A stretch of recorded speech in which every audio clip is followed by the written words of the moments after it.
Aujourd'hui, on teste une toute nouvelle tablette graphique avec écran. Il s'agit de ce petit bébé ici, la XP Pen Artist Pro 14 de deuxième génération. La marque XP Pen veut montrer encore une fois qu'elle est à la proue de l'innovation avec un modèle avec écran de 14 pouces, avec un niveau de sensibilité de stylet de 16 000 niveaux de pression, soit le double de ce qui existait jusqu'à présent. On a aussi une nouvelle ergonomie avec un bord arrondi pour mieux reposer le poignet, mais aussi une surface qui est censée simuler le toucher du papier, un support pliable à l'arrière de la tablette, également une télécommande sans fil intégrée avec, et tous les points forts habituels des derniers modèles de la marque dont on va parler juste après. Alors sur le papier, ce nouveau modèle a tout pour plaire, mais comme toujours, on va la tester sans aucune pitié. Cette tablette graphique propose quelques nouveautés pour les tablettes de la marque et aussi une nouvelle taille d'écran que je n'avais pas encore vue, à savoir 14 pouces. On est donc entre les modèles qu'on connaît déjà, qui sont soit 13 pouces, soit 16 pouces. C'est un entre-deux que je trouve très confortable, qui permet toujours d'avoir une tablette graphique qui est assez légère, assez mobile et facilement transportable. Et surtout à un prix relativement intéressant. D'ailleurs, son prix, parlons-en. C'est pour moi toujours un élément crucial lors d'un test pour situer la tablette graphique sur le marché. Elle est donc vendue actuellement entre 400 et 440 €. Je crois que là il y a une petite promotion, elle est à 395 €. Je crois même qu'il y a un code de réduction supplémentaire si tu regardes dans la description en dessous de la vidéo. Merci XP Pen. Et d'ailleurs, je la comparerai à la fin de la vidéo avec d'autres tablettes graphiques à écran qui sont dans la même gamme de prix, histoire que tu aies mon avis si jamais tu hésites entre plusieurs modèles. Comme tu l'as vu, cette XP Pen Deco Pro 14 de seconde génération a plein de points forts, pas mal de nouveautés aussi pour les tablettes de la marque Leonardus. On va commencer par l'unboxing, l'installation et bien sûr je ferai ensuite un digital painting complet. Petit disclaimer, je précise que je suis rémunéré pour le test de cette tablette graphique, mais que je me suis bien mis d'accord avec la marque pour avoir une liberté d'expression totale. C'est donc un test qui est 100% honnête, et ceux qui regardent les tests de tablettes depuis longtemps le savent, je donne toujours les points positifs comme les points négatifs. Il n'y a donc eu aucun contrôle, aucune validation de cette vidéo, et au passage je remercie XP Pen d'avoir joué le jeu, c'est aussi une prise de risque pour eux, donc merci pour leur confiance. Et merci de m'avoir permis de tester bien sûr cette tablette. Allez Leonardus, voici le joli petit carton que nous allons comme toujours ouvrir avec notre fidèle acolyte.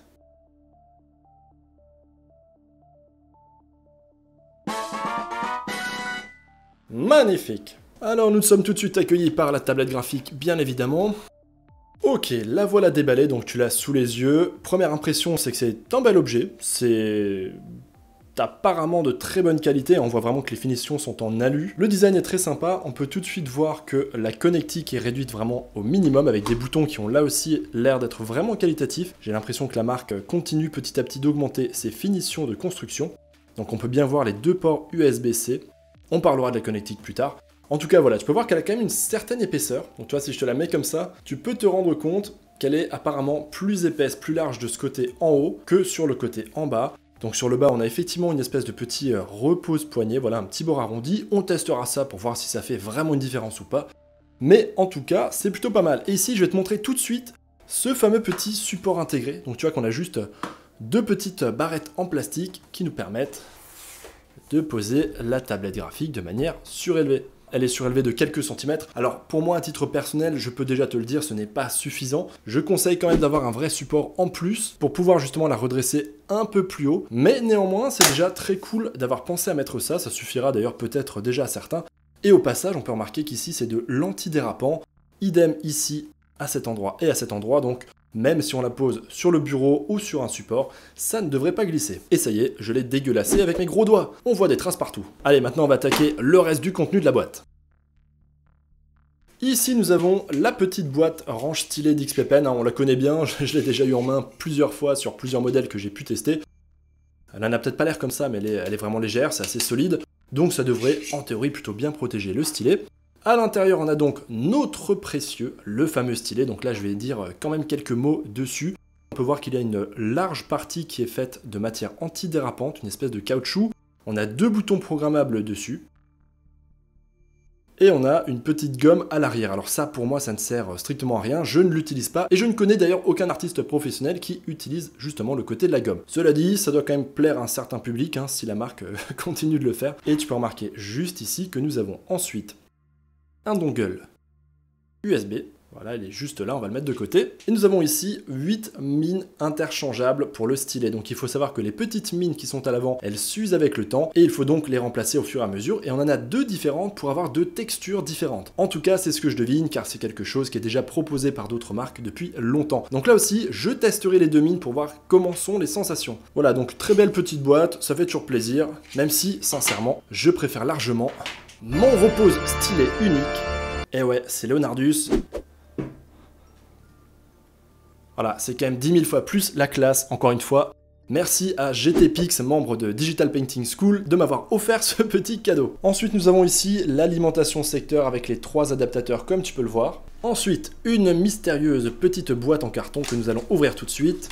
Je crois savoir ce que c'est. Bingo! C'est la fameuse petite télécommande XP Pen. Très agréable à utiliser, donc celle-là aussi, hein, il me semble que je la connais déjà, même si, pour ma part, j'en utilise pas beaucoup. Ensuite ici, on a le petit câble USB vers USB-C qui sert à mon avis à brancher cette petite télécommande sans fil de cette manière. Voilà, comme ça on peut la recharger et peut-être aussi d'ailleurs l'associer à la tablette. Alors là-dedans, nous avons le papier de garantie, un petit chiffon pour nettoyer son écran. Nous avons ensuite ici le petit gant. Alors ça, j'explique à chaque fois, c'est un gant qui permet de mettre les 2 derniers doigts de la main à l'intérieur, histoire de mieux glisser sur la surface de la tablette graphique. Donc pour ma part, je ne l'utilise jamais, mais certaines personnes l'aiment bien. Donc sache qu'il y a un petit gant fourni. Et enfin, dernière chose qui peut nous intéresser, c'est le petit guide de démarrage rapide. Donc si jamais tu as une question sur le branchement ou autre, évidemment, c'est là que tu trouveras les réponses. Et voici donc la dernière boîte. Alors ça va être la connectique. Alors, comme tu peux le voir, il y a du choix. Déjà ici à gauche, nous avons une rallonge. Je vais zoomer un petit peu dessus. Voilà, ça m'a l'air d'être une simple rallonge USB, très probablement d'ailleurs pour brancher l'alimentation USB sur secteur si c'est nécessaire. Ensuite, nous avons un USB-C vers un USB classique. Là, je zoome pour que tu vois bien.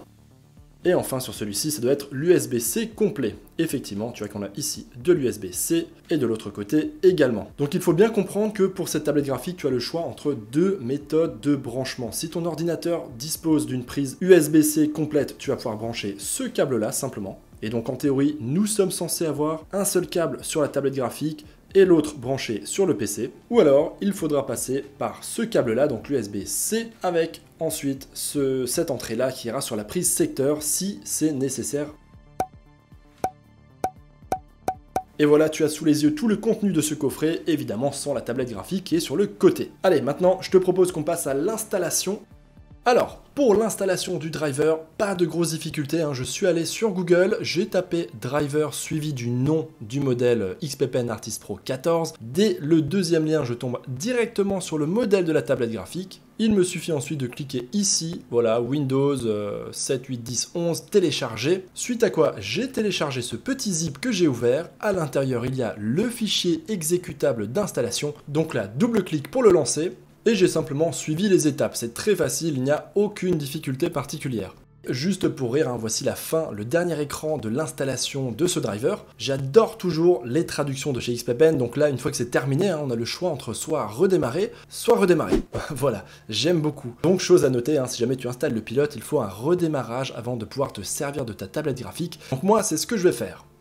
Alors, juste après mon redémarrage, j'ai branché la tablette graphique, donc dans mon cas, j'ai simplement utilisé un seul câble, donc l'USB-C complet, et à l'autre bout du câble en USB-C sur ma carte graphique, directement sur la tour du PC, donc ça fonctionne a priori très bien. J'ai simplement ouvert, comme tu peux le voir ici, le driver, car on va tout de suite faire un petit réglage dans l'écran de la tablette. Donc ça, c'est pour moi devenu une habitude maintenant à chaque fois que j'installe une nouvelle tablette graphique. Alors, on va tout de suite aller donc dans configuration d'écran juste ici, et on va booster la luminosité. Voilà, on va la mettre à 100 pour tester et on va voir ce que ça donne. Généralement, au premier branchement, la luminosité est à 50 et c'est souvent beaucoup trop faible. Donc là, on va voir ce que ça donne, je fais OK et on va tester. En tout cas, pour cette installation, aucun problème, on va tout de suite justement ouvrir Photoshop et on va commencer à faire Mumuse.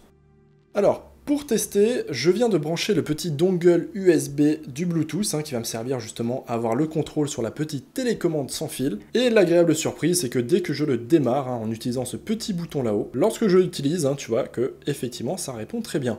Là par exemple, j'utilise la fameuse petite molette pour zoomer ou dézoomer.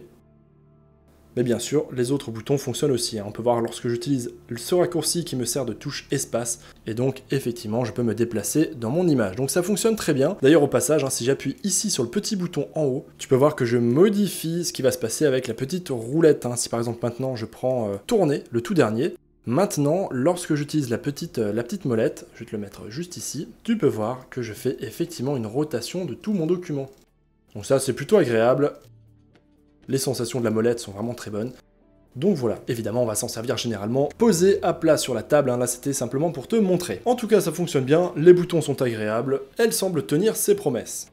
Immédiatement après l'installation de la tablette graphique, je n'ai aucun problème ou difficulté particulière à signaler. Au contraire, tout marchait très bien et j'ai pu immédiatement apprécier la précision du stylet ainsi que la pression qui est vraiment très finement gérée. Et d'ailleurs, je ne suis pas spécialisé en line art, ça veut dire que je ne dessine pas beaucoup en ligne, comme par exemple les artistes qui font du manga ou de la bande dessinée, mais je pense vraiment que ça peut faire une différence pour tous les artistes qui font beaucoup de line art. On peut dire que niveau précision, j'étais vraiment très à l'aise avec. Cela dit, en toute franchise, je n'ai pas ressenti d'énormes différences entre les anciens modèles qui sont à 8000 niveaux de pression et qui sont déjà très précis, et ceux-là qui sont à 16 000 niveaux de pression. S'il y a vraiment une différence entre les deux, autant dire qu'elle est extrêmement subtile. Mais là, encore une fois, si jamais tu fais beaucoup de line art et que tu utilises une de ces tablettes avec ces fameux stylets à 16 000 niveaux de pression, n'hésite pas à donner ton avis en commentaire, je suis curieux de savoir s'il y a que moi qui ne trouve pas que la différence est énorme non plus, ou si c'est généralisé. Allez, maintenant, je vais te donner mes impressions générales quant à l'utilisation de la tablette. Déjà, première bonne nouvelle, elle est agréable à utiliser et elle remplit parfaitement son rôle. C'était sincèrement un plaisir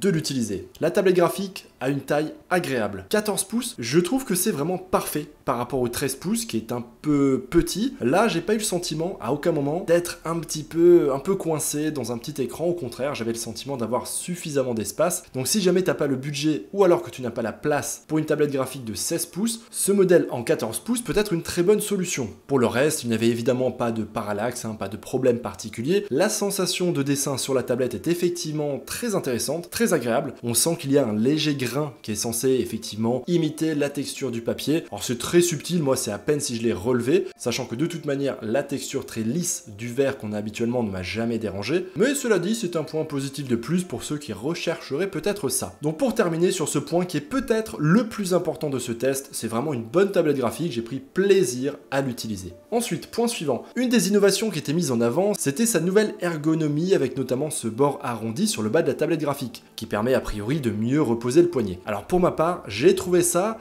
fort sympathique mais totalement inutile.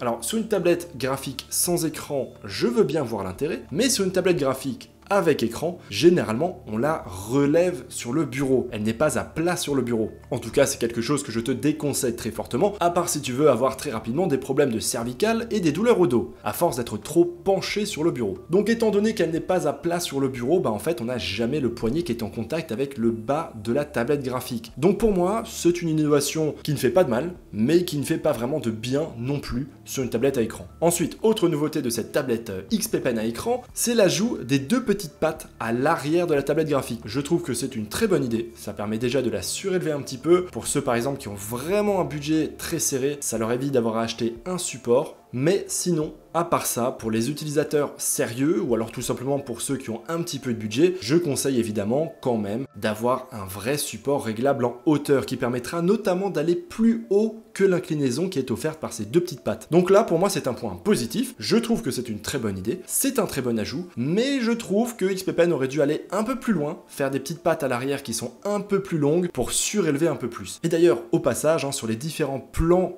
où tu peux me voir utiliser cette tablette graphique, tu peux voir que j'utilise un support réglable en hauteur sur lequel j'ai posé la tablette graphique. Si tu te poses la question, c'est le support qui est vendu par XP Pen. Je te mets aussi le lien dans la description en dessous de la vidéo, mais je précise bien que ce support n'est pas vendu avec la tablette graphique que je teste aujourd'hui. Ça, c'est vraiment moi qui le possède, je l'avais gardé d'un précédent test, Et c'est donc de ce genre d'accessoires dont je te parle pour relever un peu plus la tablette graphique. Vraiment, tes cervicales te remercieront. Ok, point suivant, on va continuer avec l'écran. Alors, comme je l'ai dit, une fois que la luminosité a été passée à 100%, je trouve qu'elle est très bien. Sur d'autres modèles que j'ai pu tester, même à 100%, elle restait un petit peu trop faible. Ici, zéro problème, c'est très bien, les couleurs sont d'ailleurs très vives, peut-être même un peu trop saturées. Il faudrait vérifier avec une sonde. C'est là où il faut prendre mes observations avec des pincettes. Je n'ai pas comparé avec une sonde, donc aujourd'hui, je ne saurais dire si c'est mon écran de PC qui est le mieux calibré ou alors la tablette graphique. En tout cas, j'ai trouvé les couleurs très saturées, mais en même temps vraiment très vibrantes. Ça m'a un petit peu rappelé l'écran de l'iPad. Donc, pour moi, très bon écran, très bonne couleur, mais je conseille quand même toujours de vérifier sa création sur un autre écran d'ordinateur, histoire de s'assurer que les couleurs ne sont pas forcément trop déséquilibrées. Ensuite, on va revenir sur le stylet. Bon, je l'ai déjà dit 1000 fois, donc je vais pas en reparler encore plein de fois. Pour moi, c'est le stylet quasiment parfait. Voilà, j'ai pas de soucis sur la prise en main, sur la précision, sur les sensations. En plus, les stylets de chez XP Pen, je les connais bien, je les ai utilisés longtemps, et contrairement aux stylets de chez Huion, j'aime beaucoup les utiliser, ce qui n'est pas le cas avec sa marque concurrente. J'ai aussi pris la peine de tester l'autre jeu de mines de stylets qui sont fournis. Si tu te rappelles, il y a des petites mines qui sont noires et il y avait des petites mines qui étaient de couleur plus claire avec un petit grain, une petite texture papier. Donc je les ai testés et effectivement on sent que ça gratte un petit peu plus fort sur la surface. C'est encore une fois assez subtil, assez léger, certains préféreront peut-être cette sensation. Moi je trouve que ça ne change pas grand chose, mais néanmoins ça reste un point positif et un petit atout de plus pour cette tablette. Le stylet gère également l'inclinaison jusqu'à 60 degrés, de toute manière c'est le cas aujourd'hui de littéralement toutes les tablettes graphiques du marché, donc je vais peut-être arrêter de le dire dans les prochains tests. Allez, ensuite on va parler de la télécommande sans fil qui est fournie avec. Le sans fil fonctionne immédiatement, il y a juste à brancher le petit dongle USB sur son ordinateur. Immédiatement, le Bluetooth est reconnu, je n'ai eu aucun paramétrage à faire, d'ailleurs si tu te poses la question, elle est déjà préchargée lorsque tu l'installes la première fois, donc tu peux commencer à peindre immédiatement. Lorsqu'il faut la recharger, il suffit de la brancher par câble USB-C, là aussi le câble USB-C est fourni avec, donc pas de problème à signaler de ce côté-là. Sinon, elle fonctionne très bien, on peut l'utiliser dans n'importe quel sens, de manière verticale ou horizontale, qu'on soit droitier ou gaucher. Ensuite, au niveau de la connectique, là c'est du très bon travail de la part de XP Pen, de toute manière je ne suis pas étonné, sur toutes leurs tablettes graphiques à écran que j'ai testé récemment, j'ai à chaque fois été comblé. La manière optimale de brancher la tablette graphique est ce que j'ai fait, à savoir d'utiliser uniquement un seul câble qui relie la tablette graphique au PC. Et il s'agit bien sûr du câble USB-C complet. Évidemment, pense bien à regarder sur ton PC qu'il dispose d'une de ces prises, que tu as encore un port de libre. Mais si c'est le cas, eh ben c'est le pied. Et si jamais l'écran ne s'éclaire pas ou pas suffisamment, tu as l'option de rajouter sur la tablette graphique un deuxième câble qui sera relié à la prise secteur. C'est pour ça qu'est fourni le deuxième câble en USB-C vers de l'USB-A que tu peux brancher sur l'adaptateur secteur. Et d'ailleurs, XP Pen a même pensé à fournir une rallonge USB. Donc ça, c'est vraiment apprécié. Au passage, je n'en ai pas parlé parce que pour moi ça coule un petit peu de source, c'est le cas pour tous les modèles actuellement, en tout cas tous les modèles que je teste depuis quelques années, mais bien sûr, cette tablette graphique fonctionne sur Windows, sur Mac, sur Linux et également sur smartphone. D'ailleurs sur smartphone, généralement il faudra le connecter avec le fameux câble USB-C et d'ailleurs probablement aussi avec le câble USB vers la prise secteur. La tablette graphique a un design que je juge vraiment sympa, elle a l'air relativement solide, elle est complètement en aluminium, on n'est pas sur un modèle en plastique rigide comme c'est le cas pour d'autres modèles, et de manière générale à l'utilisation il y a vraiment un sentiment de bonne facture qui se dégage de la tablette graphique et même de tous ses accessoires, que ce soit sur le choix de la connectique, sur la qualité du stylet ou même encore sur la petite boîte qui est fournie avec. C'est pour ça, j'en parlerai dans la conclusion, mais si on la compare à d'autres modèles qui sont dans des tailles équivalentes, elle est peut-être un poil plus chère, mais je trouve qu'on est aussi un petit peu monté en gamme. On sent qu'on paye pour de la qualité. Pour terminer sur mes impressions complètes, on va parler de ce qui est peut-être pour moi le seul point négatif de la tablette graphique, et c'est la résolution de son écran. On a donc un écran de 14 pouces avec une résolution de 1920 par 1200 pixels. Alors, sur d'autres tests, et notamment sur des tablettes plus grandes, en 16 pouces, je critiquais assez vivement la résolution de 1920 pixels de large. Ici, on est sur un modèle plus petit, de 14 pouces. Et pour être sincère, la résolution ne m'a pas gêné. Je l'ai trouvée suffisante. J'ai quand même remarqué qu'on n'est pas sur une résolution en 4K, mais en soi, je n'ai pas non plus trouvé ça problématique. J'ai pas cette impression de flou ou de pixelisation que j'ai pu avoir sur d'autres modèles plus grands. Donc, ça aurait été mieux avec un bel écran 4K, mais c'est pas non plus désastreux. Et surtout, avec un écran 4K, bien bien sûr le prix n'aurait pas du tout été le même. Si jamais je viens de parler chinois, hein, cette histoire de résolution, c'est en quelque sorte la netteté de l'écran. Plus la résolution est grande, plus tu auras de pixels. C'est donc là mon seul point négatif qui, comme tu le vois, n'est pas un gros point négatif. Hein. Pour moi, ce n'est pas quelque chose de bloquant, on s'y habitue très bien et l'écran est relativement agréable à utiliser quand même.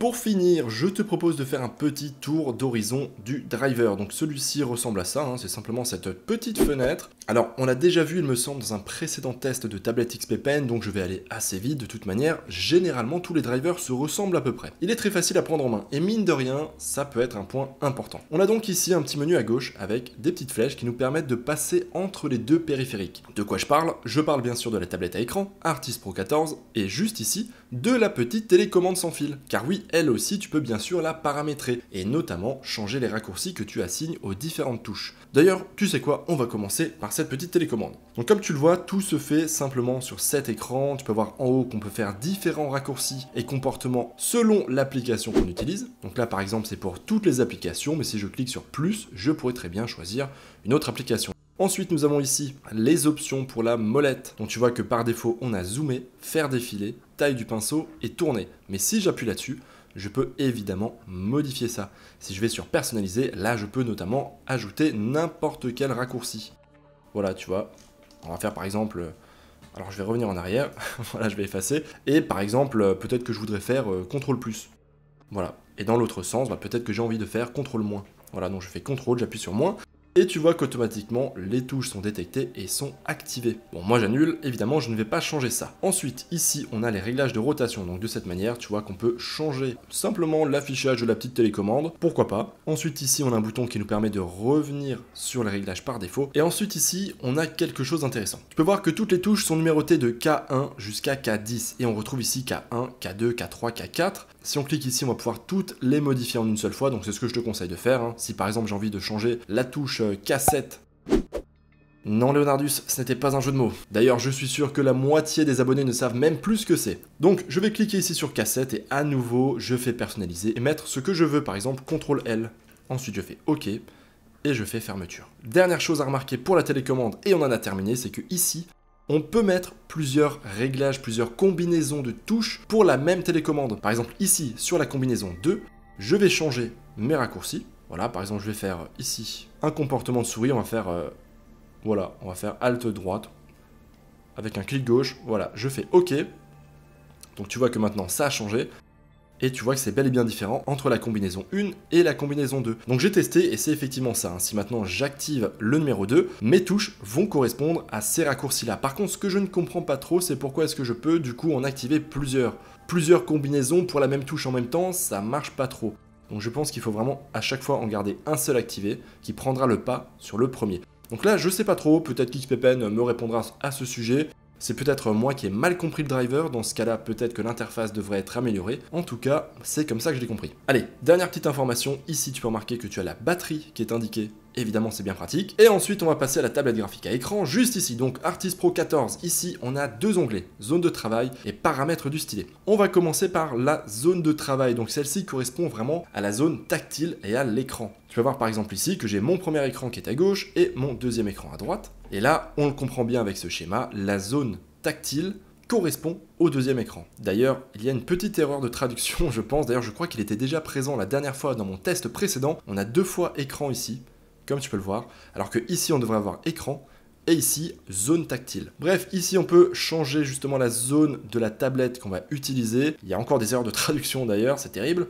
On peut faire par exemple personnaliser et de cette manière, on peut venir choisir, tu vois, juste une portion de la tablette. Alors je sais pas trop à quoi ça peut servir, hein. Il y a ça dans toutes les versions de driver depuis des années, je ne comprends pas trop, mais peu importe. Ensuite ici on a proportion de la tablette, configuration d'écran. Donc ça c'est quand même bien pratique, ça nous permet justement de retoucher les couleurs, hein. C'est ici que j'étais suite à l'installation de la tablette où j'ai boosté la luminosité à 100 tout de suite. Donc tu peux voir qu'on peut aussi changer la température de couleur, on peut changer manuellement les sliders rouge, vert et bleu, et bien sûr le contraste. Bon, je refais OK.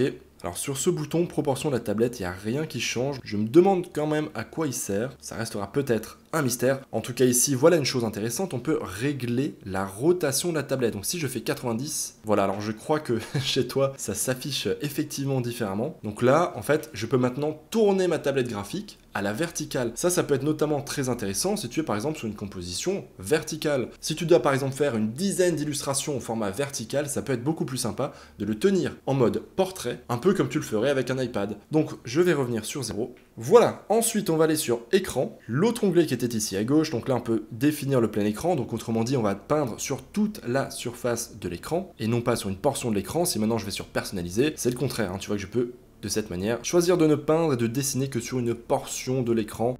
Bon, encore une fois, je te le passe rapidement, ça sert pas à grand chose. Marque d'écran, ça c'est assez pratique, c'est pour faire apparaître, comme tu l'as vu, le petit numéro de l'écran, si jamais tu as un doute sur ton moniteur principal et secondaire. Et enfin le calibrage, alors je ne vais pas le faire là maintenant, mais cette option te sert à recalibrer la position du curseur par rapport à la pointe du stylet. Donc si jamais tu as des soucis de parallaxe ou de décalage entre le curseur et la pointe du stylet, c'est ici que ça se passe. En tout cas moi j'ai pas eu de problème particulier de ce côté-là, tout fonctionne très bien. Et enfin, juste ici, on peut choisir de peindre sur le moniteur 1 ou sur le moniteur 2. Moi je reviens évidemment sur le moniteur 2, comme ça je peins directement sur la tablette graphique. Voilà, on a fait le tour. Je te montre les toutes dernières options, ce sont toujours les mêmes sur tous les drivers. Ici on a les paramètres, donc là comme tu le vois on peut désactiver des touches, désactiver la pression, désactiver les petits messages qui s'affichent au bas de l'écran lorsque tu fais un raccourci, et enfin désactiver l'inclinaison. On peut ensuite importer et exporter les réglages que tu as fait dans le driver. Si par exemple tu dois l'installer sur un autre ordinateur ou que tu fais un formatage, de cette manière tu ne perds pas tous tes réglages et tes raccourcis. Et enfin tu as l'outil de diagnostic qui va te montrer le numéro de série et plein d'informations, et un feedback qui va sûrement t'ouvrir le site d'XPPen. Dernière chose, ici nous avons enregistré. Alors je sais pas trop à quoi il sert ce bouton, parce que moi j'ai toujours fait des modifications sans les valider ici, mais bon, peu importe. Et enfin, on va dans le dernier onglet, ici, paramètres du stylet, j'ai failli oublier de le faire, hein, excuse-moi. Donc là, comme tu le vois, on va s'occuper maintenant du stylet, donc là, on va notamment pouvoir choisir le stylet, si jamais tu en as plusieurs, tu vois que ça se passera ici, et ensuite tu as les 3 boutons programmables. Les 2 boutons qui sont à l'avant, moi j'ai mis clic droit en bas, double clic gauche, évidemment on peut à nouveau faire personnaliser, voilà tu connais, et derrière nous avons la gomme. Donc par défaut tu peux garder la gomme, ou sinon là aussi tu peux changer ça. Mais vraiment je le redis, cette petite gomme qui est tout en haut, je ne sais pas si beaucoup de monde va vraiment s'en servir, en tout cas moi je te le déconseille. Je trouve ça beaucoup plus long de faire une rotation de poignet, de changer l'orientation du stylet, que de changer simplement la touche sur son clavier ou sur sa télécommande. Allez, dernière chose extrêmement importante ici, c'est le réglage de la sensibilité à la pression. Tu vois que lorsque j'appuie quelque part sur l'écran avec mon stylet, je peux voir la pression. D'ailleurs, c'est vraiment impressionnant de la voir aller jusqu'à 16 000 niveaux. Donc là, on peut voir que vraiment, elle est extrêmement précise. Tu vois que j'appuie graduellement de plus en plus fort. Vraiment, encore une fois, ce stylet est effectivement assez incroyable. Donc ça fonctionne très bien. Et tu peux notamment remarquer ici cette petite courbe. Donc là, en déplaçant les points, tu peux notamment modifier la manière dont la sensibilité à la pression va se comporter. Peut-être plus rapide et plus facile, c'est de passer ici par ce petit slider. Si tu veux quelque chose de plus tendre, tu peux aller vers la gauche, et au contraire, si tu veux quelque chose de plus dur, autrement dit où tu devras appuyer beaucoup plus fort, il faut aller vers la droite. Ça, c'est une question de préférence, moi je trouve que de base, c'est plutôt bien équilibré. Enfin ici tu as mode souris, ça ne sert à rien, tu ne l'activeras jamais mais tu peux tester si tu veux. Et enfin le dernier c'est Windows Ink qui est chez moi précoché, qui va permettre en général de régler certains bugs liés à Windows lorsqu'on utilise une tablette graphique. Je ne rentre pas plus que ça dans les détails. Par contre si jamais tu as des problèmes avec ta tablette graphique, comme par exemple la pression du stylet qui n'est pas reconnue, qui ne fonctionne pas, essaye de cocher ou de décocher cette case. Et si jamais tu as des problèmes de tablette graphique, je t'invite à aller sur le forum de Digital Painting School, section aide technique. Il y a vraiment 99% de chances que ton problème trouve une solution dans les sujets qui ont déjà été créés. Donc vraiment, inutile de le mettre en commentaire, je t'invite à regarder là-bas. Phew, voilà, c'est tout pour le tour d'horizon de ce driver. Ma chère petite artiste Pro 14, c'est l'heure du verdict. Est-ce que tu mérites de trôner fièrement sur ce bureau? Est-ce que tu mérites que je te conseille à toute la communauté des Digital Painters qui regardent cette vidéo? Je n'ai plus de souffle?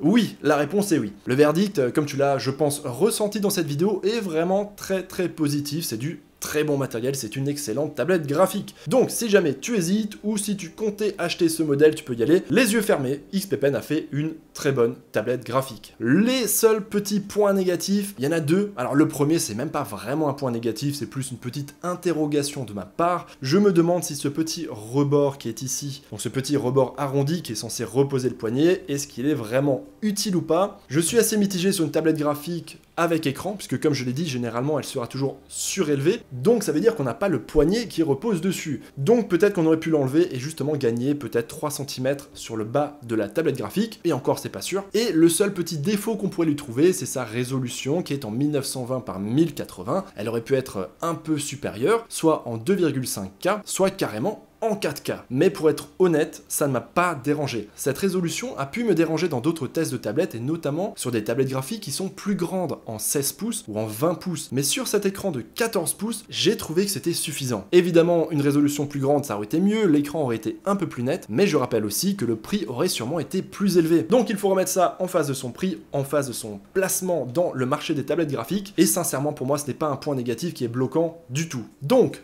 la XP Pen Artist Pro 14, Leonardus, on valide. Enfin, tout dernier point, si jamais tu hésites entre plusieurs modèles de tablettes graphiques, car c'est vrai qu'il y a beaucoup de modèles à écran qui sont aujourd'hui entre 300 et environ 400 €, il y en a vraiment pas mal, je vais quand même te donner un petit peu mon avis. Donc déjà, il y a principalement deux marques que je vais conseiller pour leur qualité, ce sont les XP Pen et les Huion. Il y a aussi Wacom qui fait de très bonnes tablettes graphiques, mais pour moi la marque est trop chère et cet écart de prix ne se justifie plus depuis longtemps. Donc si on regarde du côté des XP Pen et des Huion, qui sont à écran dans cette gamme de prix, tu vas en fait avoir du choix. Tu as soit cette tablette graphique à écran, soit tu as des modèles de 16 pouces, notamment chez XP Pen. Tu as par exemple la XP Pen Artist Pro 16, qui va être à peu près au même prix que celle-ci, et qui peut être un choix très intéressant pour toi aussi. Si tu privilégies un écran un peu plus grand, ça peut être intéressant d'aller sur les modèles de 16 pouces. Ils sont à peu près dans les mêmes prix. Par contre, évidemment, tu n'auras pas un modèle comme celui-ci qui vient tout juste de sortir, avec ce nouveau design, cette nouvelle ergonomie, les petites pattes à l'arrière qui permettent de la surélever, et le stylet à 16 000 niveaux de pression. Donc là, c'est un petit peu à toi de voir ce que tu veux. Est-ce que tu veux le dernier modèle le plus récent? Est-ce que tu préfères garder aussi une tablette qui est plus compacte, qui va prendre moins de place? Peut-être que tu fais beaucoup de déplacements. Ou est-ce que tu veux une tablette un peu plus grande? Et dans ce cas-là, une tablette à 16 pouces serait aussi un bon choix. Et d'ailleurs, je recommande encore une fois les XP Pen. J'ai pu en tester plusieurs avec écran. Tu peux regarder ça sur la chaîne. Ensuite, pareil, du côté de Huion, on va retrouver à peu près les mêmes modèles concurrents, également en 16 pouces, dans les mêmes prix. Donc là, voilà, c'est aussi à toi de voir ce que tu veux, ce que tu préfères. Je fais quand même remarquer une chose, c'est que tu as aussi le choix pour exactement le même prix d'aller sur une Huion Canvas Pro 13 en 2,5K. Donc ça veut dire que c'est un modèle qui est un peu plus petit que celui-ci, 13 pouces au lieu de 14, mais qui a une meilleure résolution. Et là, par exemple, entre les deux, eh ben, je te conseillerais quand même celle-ci. Et pourtant, j'aime bien quand il y a une grande résolution, hein, l'image est plus nette, elle est plus belle. Mais pour la peine, j'ai aussi testé les Huion Canvas Pro, ce sont de très bons modèles, mais celui-ci est vraiment plus récent, il est encore mieux. Le stylet est meilleur et je préfère à titre personnel les sensations du stylet XP Pen à celui d'Huion. Donc si tu hésitais par exemple exactement entre ces deux modèles-là, je te préconise vraiment de prendre celle-ci. Voilà, fin de la comparaison, donc tu l'as compris, vraiment tu peux l'acheter les yeux fermés, c'est un excellent modèle. Si jamais tu as un budget assez restreint, tu peux toujours voir les autres modèles de la marque d'une taille un petit peu inférieure, qui sont en 13 pouces. Et sinon, si tu veux une tablette graphique un peu plus grande, je t'orienterai vers les modèles en 16 pouces, qui sont à peu près au même prix, mais évidemment qui seront un petit peu inférieurs en termes de qualité, de finition et de résolution. Oh, qu'est-ce que je parle, Leonardus ? Au passage, si jamais tu as un problème avec ta tablette graphique, que ce soit ce modèle ou un autre, ne poste pas ton problème en commentaire à cette vidéo, ça ne sert à rien. Ça fait longtemps que j'ai arrêté d'y répondre, tout simplement parce que je ne suis pas un SAV de tablette graphique. Mais par contre, je te renvoie vers le lien de forum qui est dans la description en dessous de cette vidéo, sur le forum de Digital Painting School. Section aide technique, il y a 95% de chances que ton problème soit déjà dans ce forum et que tu trouves la solution en moins de 5 minutes. C'est la fin de ce test, comme à chaque fois ça m'a pris beaucoup de temps et d'énergie de réaliser ce test, donc si jamais tu as 10 secondes pour mettre un pouce bleu et laisser un petit commentaire, sache que c'est vraiment apprécié, surtout si ce test t'a été utile. Je te rappelle que tu as tous les liens vers cette tablette graphique dans la description en dessous de la vidéo, tu as notamment le lien vers la boutique Amazon et le lien vers le site officiel de chez XP Pen, et je te conseille toujours, si jamais tu comptes acheter une tablette, de vérifier le prix sur les deux sites, car quelquefois, un site offre une promo et pas l'autre. Voilà, ça c'était la petite astuce de fin, c'est gratuit, tu peux le prendre. Et sur ce, cher artiste, je te dis à très bientôt dans seulement quelques jours pour de nouvelles vidéos. Ciao!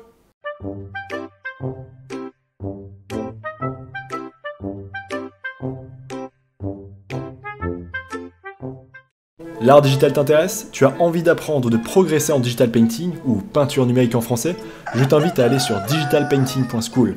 Tu retrouveras une communauté super sympa, des cours de qualité et un paquet de ressources gratuites. Allez, on se retrouve là-bas l'artiste.